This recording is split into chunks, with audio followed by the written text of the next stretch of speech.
It's a dream, really. I never imagined I'd be working with all these actors all in the one movie. I mean, I think it's one of the greatest ensembles, certainly modern ensembles that Chris has put together. But that just shows you, everybody wants to work with Chris, and these actors will turn up because they love his movies, they love his writing, and he's an incredible director. So yeah, it was a gift for me every day. And also, when you wake up and you're, one day you're doing a scene with Matt Damon, one day you're doing a scene with, Ken Branagh or Emily Blunt or, Gary Oldman, you just, it's kind of electrifying, and you gotta turn up the volume on your own performance a little bit, I think, Well, the way Chris works, there's no video village or monitors or anything like that, and obviously it's film cameras, so you don't see any playback.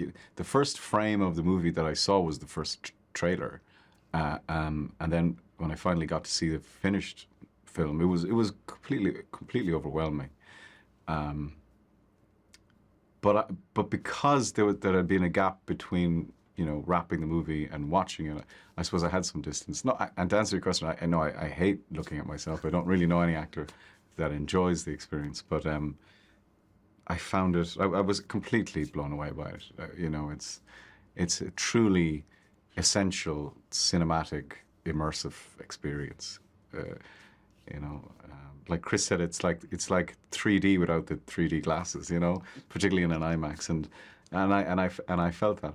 I would like to watch it maybe once more with an audience. For me, it's the best way to experience a film is in a darkened space with strangers, and you just, there's no interruption. You're not going to answer the door. You're not going to make a cup of tea. You're invested, and you paid your money. You got your snacks, and you're there. And there's something hugely romantic about it to me. There always will be. And I think what's extra special about this film is it's talking about the world. It's really digging at what it means to be humans and our responsibility as humans on this planet, and what we do with the power that we can harness. And in this case, this extraordinary and destructive and appalling weapon. And it's amazing. And I think it was Truffaut said, we go to films to escape from life, but also to learn about life. And I think this is one of those great films. It does that. It entertains, and it's incredibly entertaining. But it's also, it makes you think. Well, I think he's kind of the ideal director, right? Because he writes his movies, he directs the movies, he produces the movies.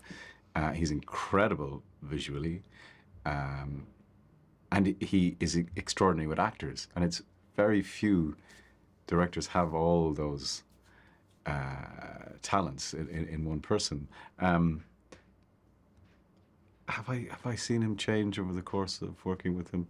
I guess he's become more and more confident in the sorts of stories that he wants to tell, and I think he's more and more confident in making films,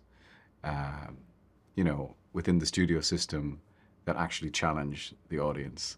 And I've always loved that he's presupposed a level of intelligence with the audience. He always knows that the audience are smart enough to go with him, and he never patronizes an audience, he's never prescriptive or didactic in his movies. They're always kind of a challenge to you, and you need to work, but the reward you get for the work is terrific. And I've learned so much from him. It's kind of changed, it's changed my life, my creative and professional life, working with Chris, and I hope I continue. There's a universality to it that people connect with, and people understand the themes that are in this movie.